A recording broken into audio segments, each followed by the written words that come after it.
Hello, welcome to the Couch of Truth. We've changed the name from Couch of Doom because it scared people, so Couch of Truth is where dreams happen. I'm here today, I have to say, I'm bizarrely, and I'm so overwhelmed, this may be my worst interview ever because Adam Silvera is in the house, thank you very much. This is, this journey that you've gone on from, you were a bookseller and reviewer in New York, and suddenly here you are traveling the world.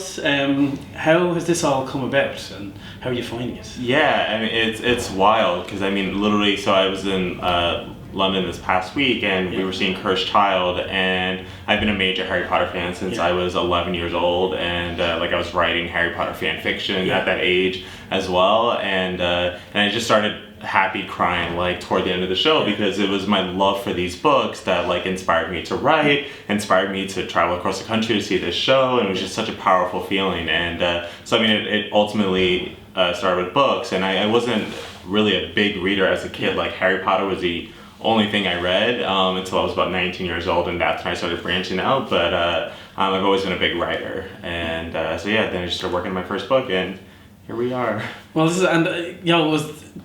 Most people, there's a fan fiction thing, and but did you ever think you were going to get to the level where here you are? As I said, you're in Dublin, you were in London yesterday. Never.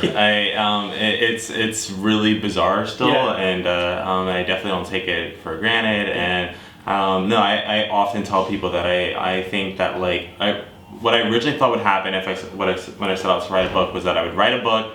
Some people would read it, they would put it down and never think about it again. I didn't think that it would lead to such impactful experiences for some teenagers, coming out to their parents or their families and their best friends, or confronting OCD, in the case of my second book, and just so many other. I didn't think it would provide a light for people. I just thought people would just read it and be done with it. And you're here promoting History Is All You Left Me, an absolutely stunning.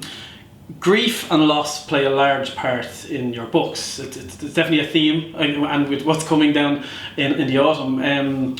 Why is that such a thing for you? I really don't know. It's a lot of it, I guess, is just built into just the nexus of death, and how unknowable it is for us. We literally just do not know what happens after, and that's a really frightening feeling. And I think as a writer, we tend to, when we don't have answers for something, we tend to fill in the blanks ourselves, but I'm just, we don't know what happens next, but I'm really interested in seeing how characters confront having the world shaken up in an instant like that, whether it's dealing with their own sort of suicidal thoughts, or dealing with the loss of someone who means so much to you. How do you recover, how do you bounce back, sort of deal. So I like kind of holding their hand through that journey, and sticking with them to the end. And that heartbreak, I refer to it, the Grim Reaper of heartbreak, and I mean that in the most positive sense,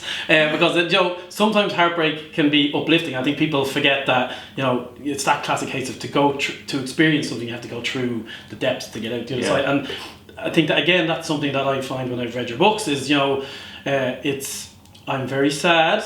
However, it's ultimately an uplifting. It's like a moody song that it makes you sad, but it's ultimately a beautiful song. So, again, why do you think that's so important? Why have you found yourself leaning that way? Well, I think often in books, and maybe this is the case for a lot of contemporary YA books as well, they tend to sort of lean towards a happily ever after, which is great. I love those. I love seeing my character receive, my favorite characters that I'm reading about receive every possible victory that they set out to achieve. But I also know that that's not very realistic. I was a 17-year-old who didn't get his happily ever after, and I don't want to model my characters after teenagers who do, because then you have to think about all the teens who don't get the guy or the girl at 17, or don't get this big thing, this big trophy that they wanted, and then they're feeling disappointed in their own lives because it doesn't reflect the characters on the page and everything. So I'm sort of writing for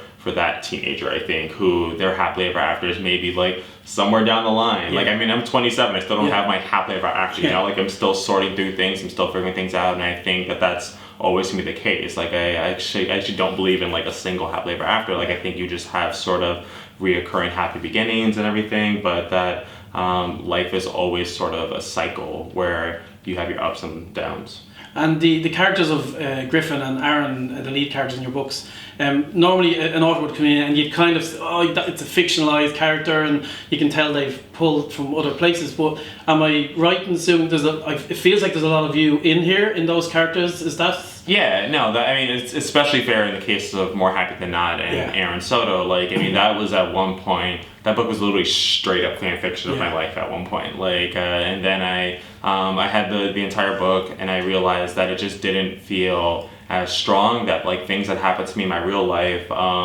didn't feel necessarily as like impactful or interesting on the page. So I just sort of needed to separate Adam from Aaron and let Aaron be his own sort of being. And yeah, but I mean, there's so much. The heart of Aaron is still very much like similar to mine. And in the case of Griffin, I wanted to write a character who did feel actively different from my own, because I had just done I just put myself in a book. Like, if I just put myself in all the books, like in the way they did with the first one, then you're gonna know that character before you even pick up the book. And so Griffin and I have things in common, such as like our OCD and our love for Harry Potter versus Star Wars, and so many the insecurities, and how we can both be really insufferable. Like, it was fun writing about sort of my less great sides, but yeah. So I mean, I think in every book I write, there will always be some large piece of me in it. But hopefully, you won't get to know everything about me by just reading the book.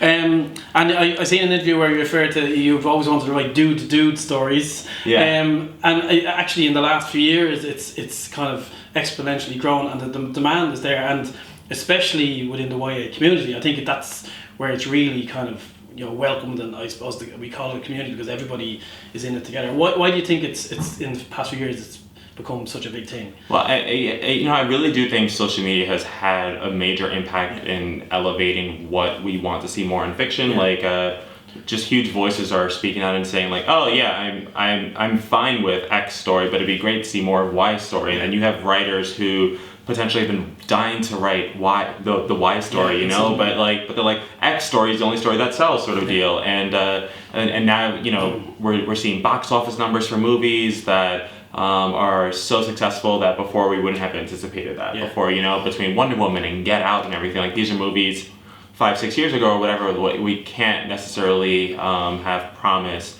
that they would have been received the way that they are today, And I think it's the same way with young adult books. Like, I mean, we have the We Need Diverse Books initiative that kicked off in summer 2014, and my book sold in December 2013, Like, I mean, I was publishing this before there was this sort of like demand for it, but I mean, my book wouldn't have reached the audience it did if it wasn't for the hunger for marginalized representation and identities. And I mean, it's really great. Like, I mean, I can remember being 19 and reading about a gay character for the first time and realizing, oh man, like, I've been missing out. Like, I didn't realize that I even wanted this because I was so used to not seeing it. And then from there on out, I just kept barreling forward with like finding books with queer representation, because like it meant so much to me. So if you were to like talk to the people, because they're in there somewhere, how would you pitch this? This is not Hollywood or pitches it out. Yeah, so it's about 17-year-old Griffin who's grieving the love of his life, his childhood best friend and ex-boyfriend Theo, who's recently tragically drowned in California where he's attending college, and the only person who understands Griffin's heartache right now is Theo's most recent boyfriend Jackson, and the two meet together at Theo's funeral in New York, and things happen from there. Cool. And in the autumn, you have another book in the autumn. It just seems like they're and another chuckle fest in a good way. What's it called? It's called They Both Die at the End. Grim Reaper of Heartbreak. It's no spoilers. So looking forward to that too. So listen, thank you very much. Have a great time in Ireland. Thank you, really excited. And we will see you again soon. Thanks. Yes, thank you.